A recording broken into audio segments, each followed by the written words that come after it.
She threw me out 2 years ago. Today, my daughter wants to move back into my $900,000 mansion. My answer to her?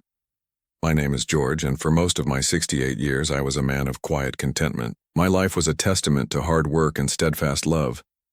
A simple equation, I believed, would see me through to a peaceful end. I had spent 40 years of my life as a humble, meticulous accountant, the kind of man who found solace in balancing ledgers and the elegant precision of numbers. My late wife Martha was the emotional cornerstone of my existence, a woman who brought color and warmth to my structured world.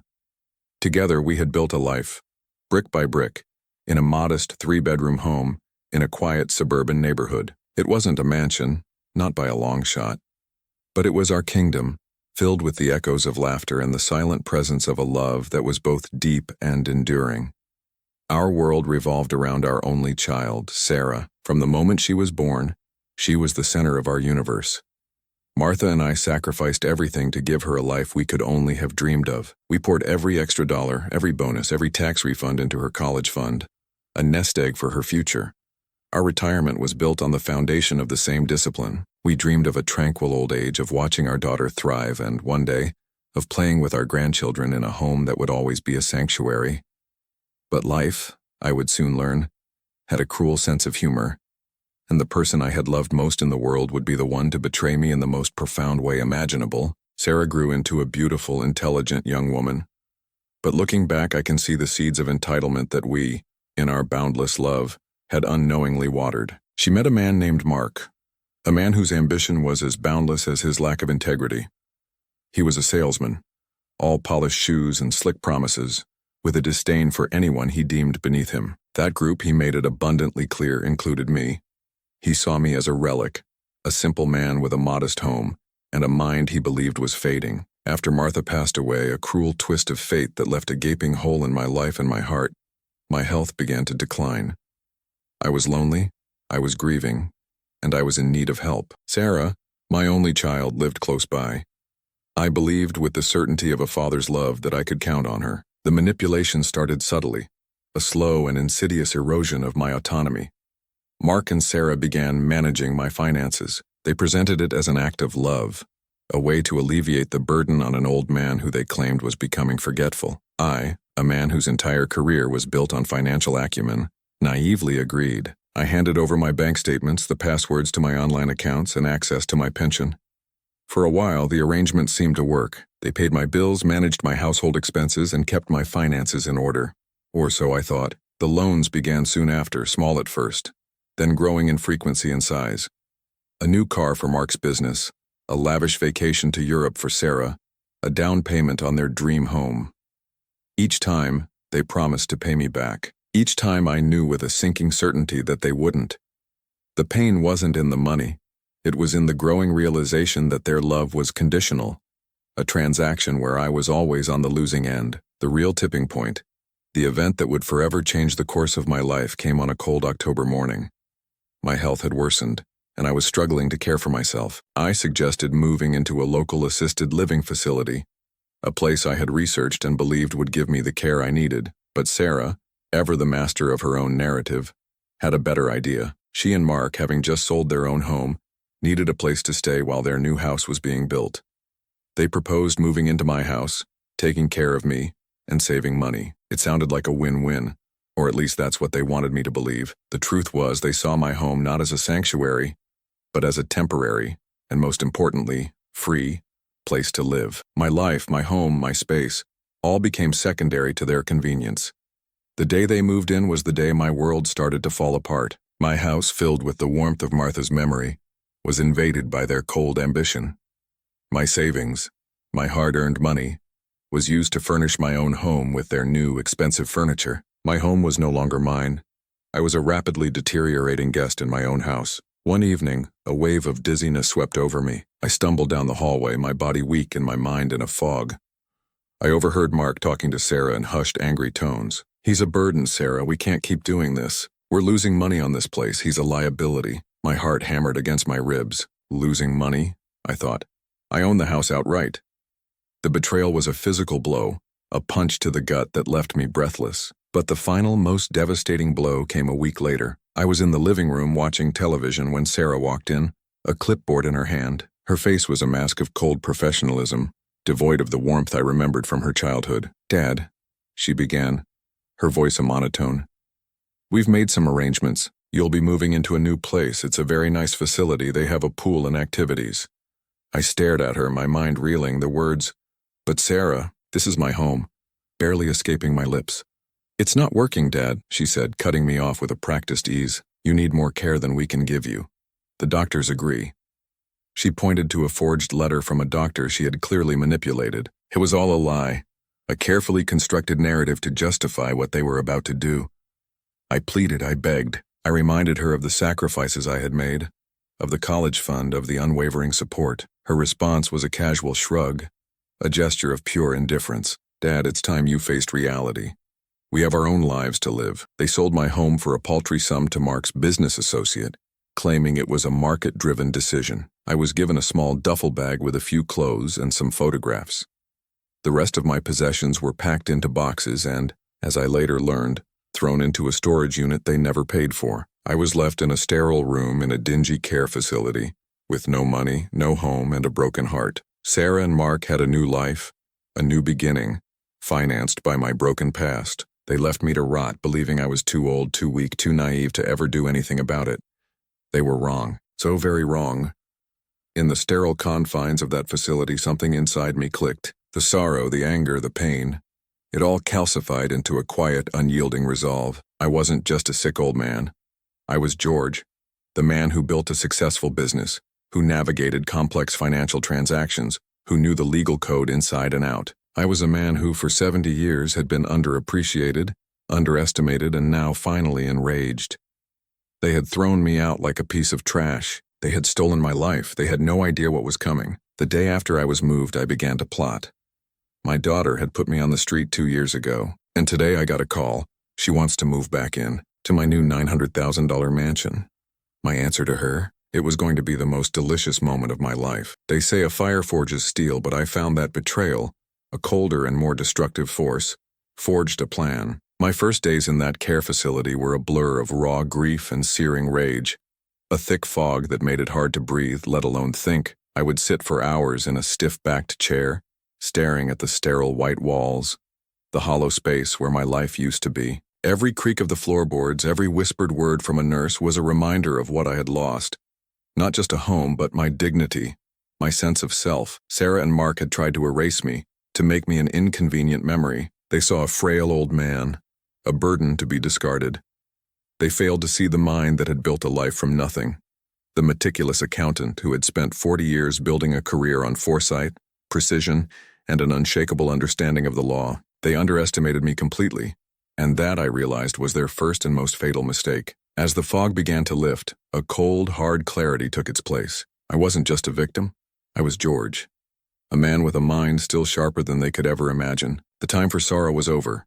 It was time for a plan, a quiet, methodical plan that would be a masterpiece of poetic justice. My first move was to find a lawyer, not a flashy, expensive one Mark would have used to flaunt his supposed success, but an old-school professional who valued discretion and integrity above all else. I found her name, Eleanor Vance, on an old business card I had tucked away in my wallet for decades. She had handled some corporate legal work for me years ago, and I remembered her as a woman of quiet competence. When I called her, my voice was weak and trembling, a shadow of the man I used to be. "Eleanor," I said, my voice barely a whisper.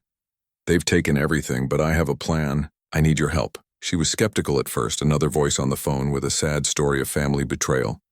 But as I began to lay out the details, her skepticism turned to a growing intrigue. I wasn't just asking for sympathy. I was presenting a case, a meticulously researched and legally watertight case that I had already started to build in my mind. I told her about the life insurance policy on my late wife, Martha. Sarah and Mark, of course, knew about it.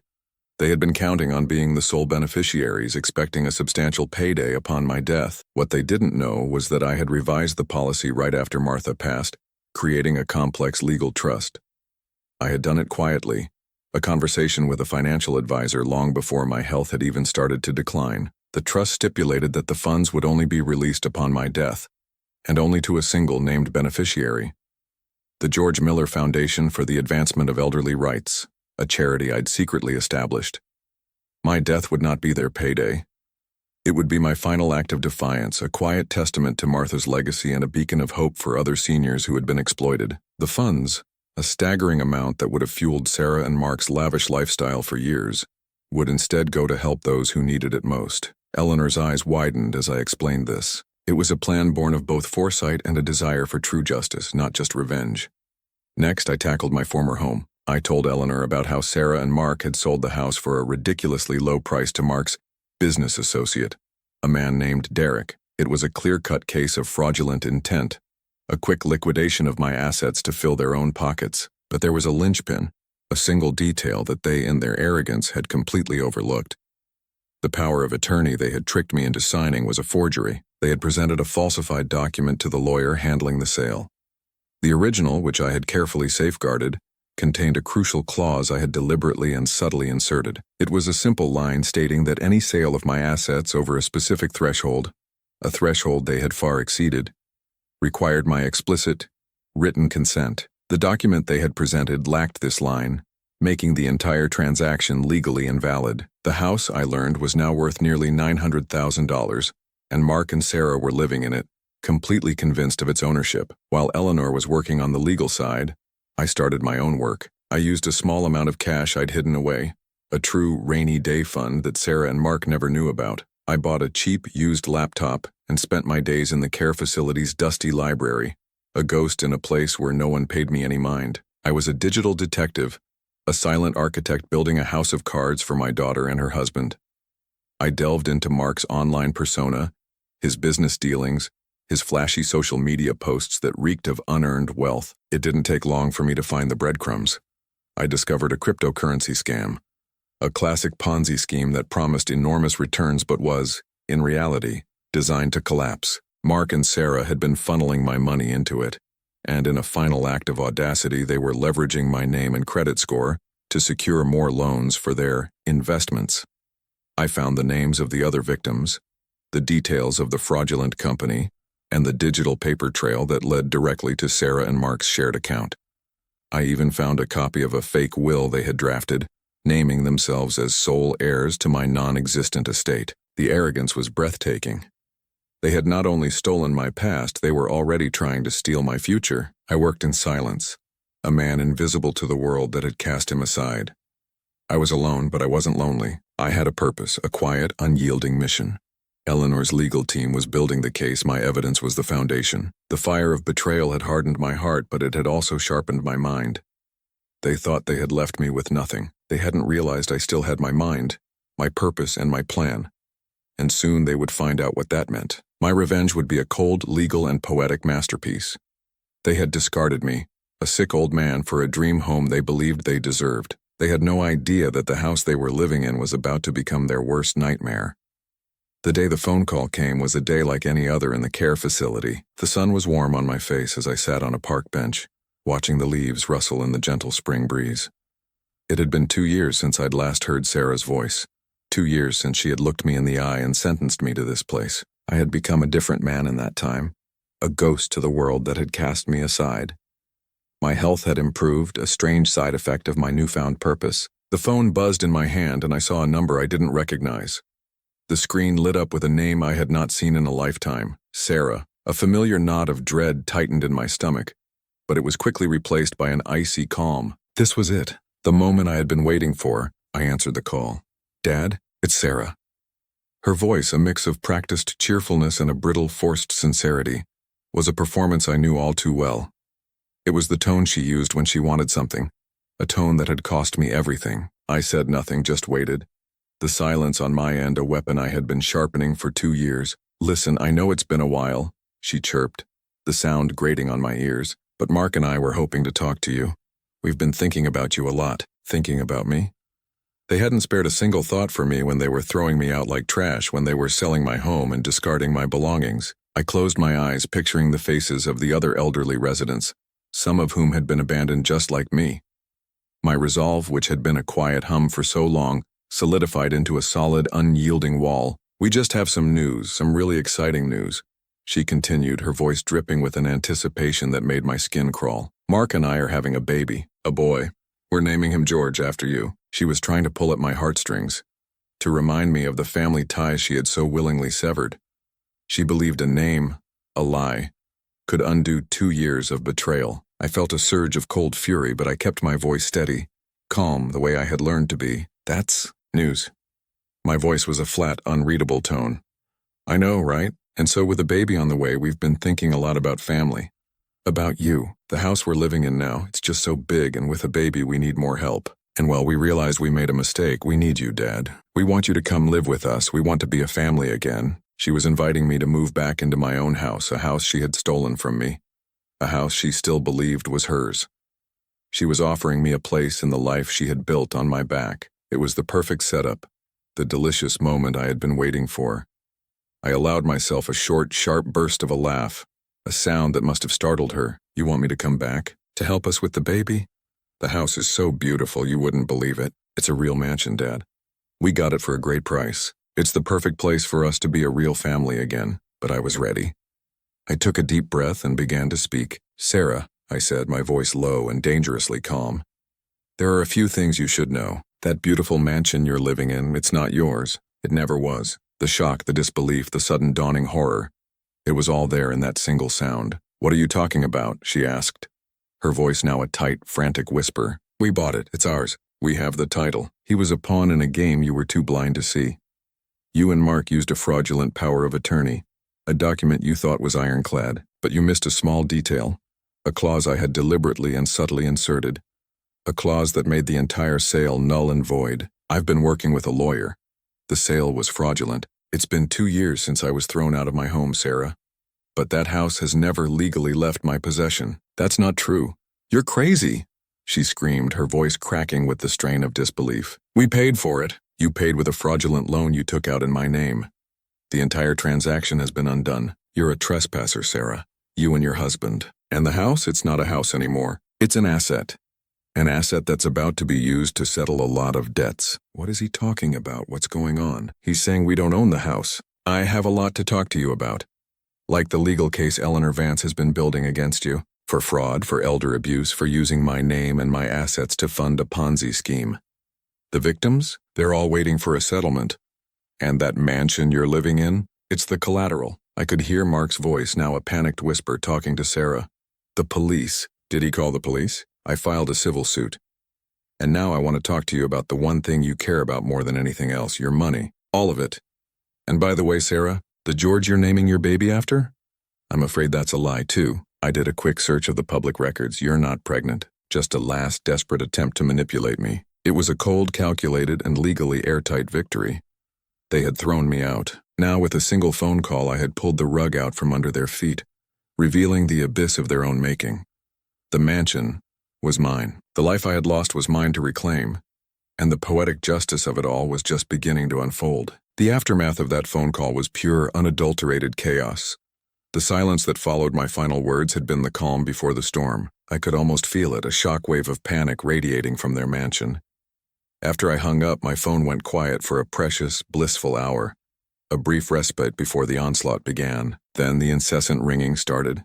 Dozens of missed calls from Sarah, followed by a torrent of vitriolic voicemails from Mark, each one more frantic and unhinged than the last. He called me a vindictive old man, a liar, a selfish monster who was ruining his family. He didn't understand that this wasn't about vengeance. It was about justice. They had not only stolen my home and my money, they had stolen my dignity, and I was taking it back piece by agonizing piece. I listened to their desperate pleas and empty threats with a detached calm, the emotional distance I had cultivated for 2 years serving as my shield. I had said what I needed to say, and now it was their turn to suffer the consequences. The following morning, a certified letter arrived at the care facility. It was from Eleanor. The legal action was official. The fraudulent sale of my former home was being formally contested, with all the evidence I had collected. The forged documents, the power of attorney with my hidden clause, the fraudulent financial trail leading directly back to them. The letter also included a temporary restraining order, a legal notice that prevented Sarah and Mark from selling or transferring any of the assets associated with the property. The house, for all intents and purposes, was now frozen. They were trapped inside a prison of their own making, a gilded cage that was about to be repossessed. They tried everything to fight back. Mark, in his arrogance, hired a slick, expensive lawyer named Henderson, a man who believed every problem could be solved with a checkbook and a well-placed threat. Henderson called Eleanor, trying to broker a deal, a quiet settlement. "He's offering to give the house back," Eleanor told me over the phone, a hint of amusement in her voice. "He's saying they'll move out immediately if we drop the case and don't press charges for fraud. Tell him the time for deals is over. The house is already mine. It never wasn't. And the fraud charges? Those are a matter for the court. They don't get to walk away clean after what they did." The legal proceedings brought to light all of Mark's fraudulent dealings. The Ponzi scheme he had been running, built on a foundation of lies and fueled by my stolen money, collapsed under the scrutiny of my investigation. Dozens of people, some of them elderly and vulnerable themselves, came forward, their stories echoing my own. A class action lawsuit was filed against him, not just for the money he had stolen, but for punitive damages that would ensure he would never have a comfortable life again. His reputation was in tatters. His business, built on manipulation and deceit, was gone, a phantom of the man he pretended to be. The most delicious part, however, was the reaction of their friends and family. Mark and Sarah had always been social climbers, and their mansion was the centerpiece of their social standing. They had thrown lavish parties, flaunted their wealth, all of it financed by my stolen money. The news of the lawsuit, the fraud charges, and the fact that they were living in a stolen house became a local scandal. The story, once a whisper, became a shout that echoed through their exclusive social circle. The people they had tried so hard to impress, the very ones they had used to climb the ladder, turned on them. The calls to Sarah stopped. The invitations to parties ceased. They were social pariahs, their carefully constructed world of luxury and status collapsing around them in a spectacular fashion. The final devastating blow came in the form of an eviction notice. Eleanor's legal team, working with the court, had successfully voided the sale of the house. Sarah and Mark were now considered illegal occupants. A sheriff's deputy arrived at their door, serving them with a court order to vacate the premises within 72 hours. I wasn't there to see it, but Eleanor's team was, and they reported back to me. Sarah, they said, was hysterical, screaming and crying while Mark stood there, a look of utter defeat on his face. Their dream home, their mansion, was now a symbol of their downfall. The irony was a bitter, beautiful thing to behold. And what about the baby, the one she was naming after me? The one she was so desperate to protect? A quick search of a public records database, a simple thing for a man with my skills, revealed the truth. She wasn't pregnant. It had all been another lie, a last-ditch, desperate attempt to manipulate me. The deception, the cruelty, the utter lack of remorse, it was all laid bare. The poetic justice of it all was almost too much to bear. I was no longer the helpless old man in a care facility. I was George, the man who had fought back, who had won. The house was once again mine, and with a fresh coat of paint and some new furniture, it would become my new home, a symbol of my triumph. My daughter, Sarah, had thrown me out. Now she and her husband were about to become homeless. My house of cards had been meticulously built. Theirs had just come crashing down. 2 weeks later, I stood on the front lawn of the house, my house. The sheriff's tape was gone, a silent marker of a war that had been fought and won. The air was clean, a stark contrast to the toxic atmosphere that had permeated my life for so long. A profound sense of peace had settled over me, a feeling of freedom I hadn't known in years. This place was no longer a symbol of painful memories, but a monument to my resilience. I had not just reclaimed a house. I had reclaimed my life, and with it my dignity. My first act of reclaiming was to get back my physical past. I had hired a small team of movers to help me retrieve my belongings from the storage unit. The same unit they had stopped paying for, a small but poignant detail in the grand tapestry of their betrayal. As the movers carefully carried out the dusty boxes, I opened the first one, a container filled with photographs. I held one in my hand, a picture from my wedding day. Martha and I, so young, so full of hope. I had a long conversation with her, a silent one in my heart. "I did it, Martha," I said, a single tear rolling down my cheek. I got our dignity back. The grief was still there, a soft ache, but it was no longer a consuming fire. It was now a gentle reminder of the love that had been, and the strength it had given me to fight for what was right. The house was a blank canvas, stripped bare of Sarah and Mark's gaudy attempts at opulence. Their furniture, a symbol of their stolen wealth, was gone, leaving behind only echoes of their hollow lives. I hired a team of contractors, men and women who worked with a quiet respect, to renovate the house, to bring it back to its original glory. I spent my days overseeing the work, discussing paint colors and wood finishes, a simple joy I had been denied for so long. The process wasn't just about renovation, it was about healing. Every nail hammered, every wall repainted, was a step toward building a new future for myself, a future free from their shadow. I had decided to sell my previous home, the one they had thrown me out of, and use the money to pay for the renovations and to fully fund my new life. The sale of that house, along with the settlement from the class action lawsuit against Mark, left me financially secure for the rest of my days. My new life wasn't just about money, though, it was about people. My lawyer, Eleanor Vance, had been a godsend, not just as a legal advisor, but as a friend. We discovered we had a lot in common, a shared love for justice and a similar sense of humor. We began meeting for lunch, then dinner, and our professional relationship blossomed into a genuine friendship. We even discussed the possibility of her joining me at the George Miller Foundation for the Advancement of Elderly Rights, a charity that was now fully funded by the money from Martha's life insurance policy. The foundation was my new purpose, a way to turn my personal tragedy into a force for good. I also reconnected with people I had lost touch with. An old friend from my accounting days, a man named Frank, had heard what happened and reached out. He had a passion for gardening, and we started working on the yard of my new home together, transforming it into a vibrant, peaceful sanctuary. I learned that what I had truly missed was not my money or my home, but the connections with people who valued me for who I was, not for what I had. The laughter we shared, the quiet companionship, filled a void I had not even realized existed. As for Sarah and Mark, their fall from grace was swift and absolute.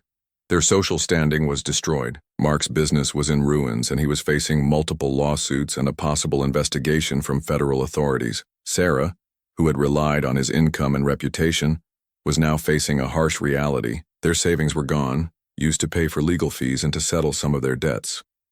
I heard through the grapevine that they were now living with Mark's parents, an arrangement that was not going well. The irony was a bitter, beautiful thing. The people who had valued status and wealth above all else were now living a life of quiet desperation, stripped of the very things they had coveted. One afternoon, as I was overseeing the new construction, my phone buzzed. It was an email from Sarah. The subject line read, "Please read, Dad." I opened it. It was a long, rambling message filled with apologies and a desperate plea for help. She wrote about her regret, her shame, and her realization that she had made a terrible mistake. She begged me for forgiveness and asked if there was any way I could help them. She even mentioned the baby again, a last desperate lie I had already uncovered. I read the email, a sense of finality washing over me. I felt no anger, no satisfaction, just a profound sense of peace. My answer to her?